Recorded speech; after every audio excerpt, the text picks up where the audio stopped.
Good morning, everybody. Hope you all had a good weekend. All looking forward to the week ahead.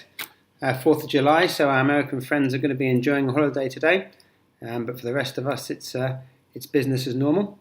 So we had a very positive week in the markets last week. In fact, all markets were up. We saw the Dow up 3.1%. The Nasdaq was up 3.3%. The FTSE, the biggest climber of the week, we saw that up 7.2%. We saw the Nikkei up 4.9%, Shanghai up 2.7%, and the DAX up 2.3%.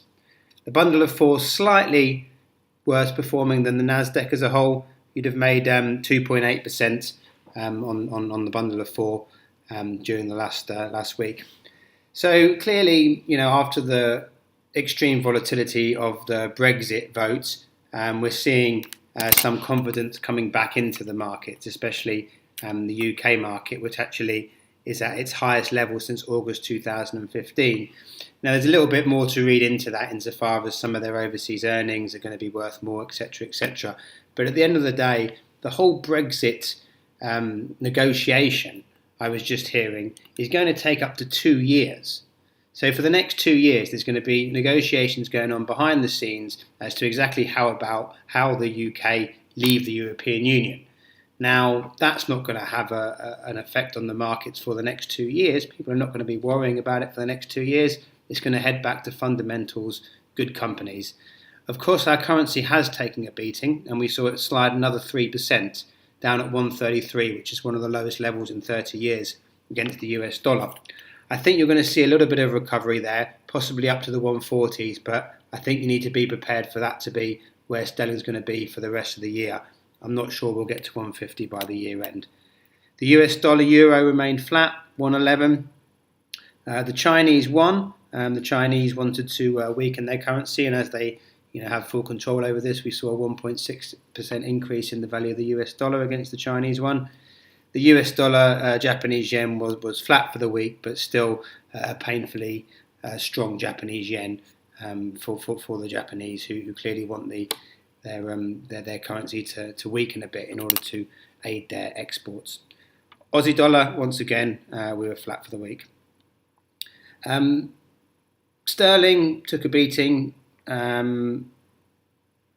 Speak of cutting interest rates, Mark Carney spoke about cutting interest rates. Markets went up, talk about more fiscal stimulus.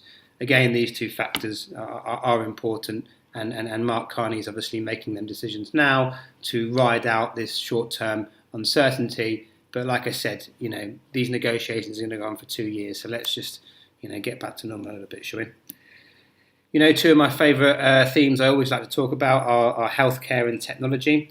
I saw something interesting the other day that Eric Schmidt, Google's chief executive officer, believes that in less than 10 years' time, a lot of us will be wearing smartwatches, which will detect illness and even call the doctors for us. So again, there's a point whereby those two sectors are coming together, and where it's going to be enormous growth, and why I think you should have a fair share of your hard-earned cash invested in those areas of the market. On the pension side of things, and I always like to chuck a scary stat at you. Well, here we go. UK, the average pension in the UK is 29% of a final salary. Now, most people believe that they're going to get somewhere between 60 and 100% as a pension when they finish work. But the hard fact is it's 29%.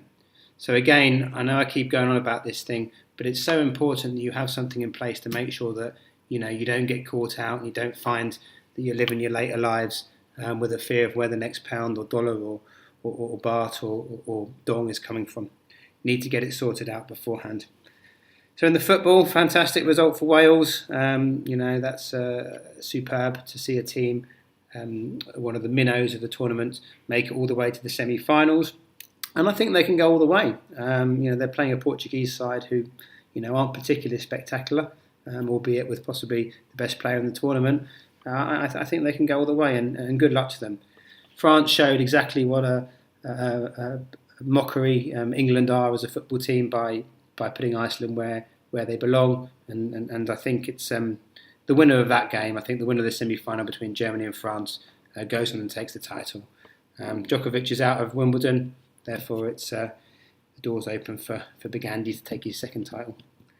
So, money quote to finish with, and today this comes from Ben Graham, who a lot of you will know who he is. Again, an investment guru who was one of the mentors for Warren Buffett, who of course you all know. And one of his comments was, in the short run, the markets are a voting machine, but in the long run, they're a weighing machine. I think that pretty much sums it up. Any questions, anything you need, come and see me. Have a nice week. See ya.